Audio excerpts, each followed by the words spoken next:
A pergunta de quem veio primeiro, o ovo ou a galinha, é velha de guerra, né? Nos faz pensar sobre como a vida começou. A galera se pergunta isso desde sei lá quando. Filósofos, cientistas, todo mundo já quebrou a cabeça com essa charada. Eles queriam entender de onde a vida vem. A pergunta parece simples, mas a resposta, bom, essa é complicada. Essa questão do ovo e da galinha nos faz pensar sobre os começos, sobre como a vida é um ciclo. E a gente ainda está buscando respostas sobre nossas origens.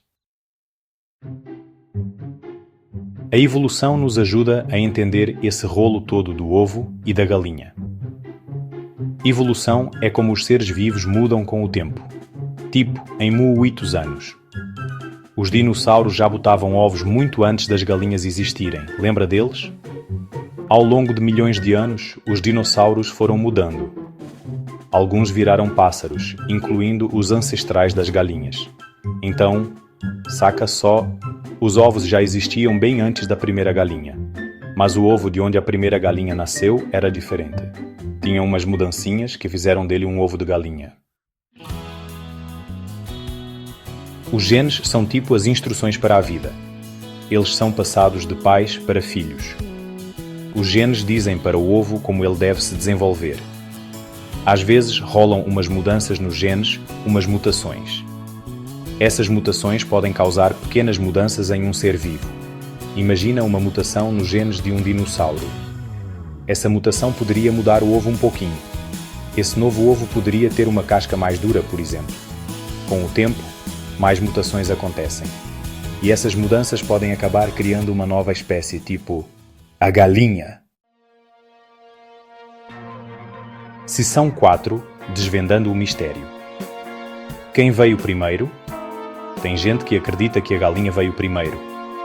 Eles dizem que um pássaro parecido com a galinha botou o primeiro ovo de galinha.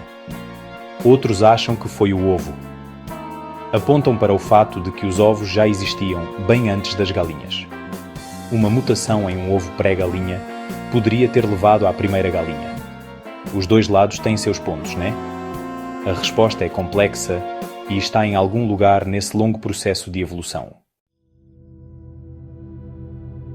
Seção 5. O mistério. Continua. Uma pergunta para a eternidade. A pergunta do ovo e da galinha pode não ter uma resposta definitiva. Mas, poxa, ela nos faz pensar em coisas profundas. Ela nos lembra que a vida é interconectada e está sempre mudando. A gente ainda está aprendendo sobre evolução e genética. Novas descobertas podem dar mais pistas sobre a galinha e o ovo. A próxima vez que você vir uma galinha ou um ovo, para pensar. Pensa na longa jornada da vida. Essa pergunta do ovo e da galinha nos lembra que o universo é cheio de mistérios, né?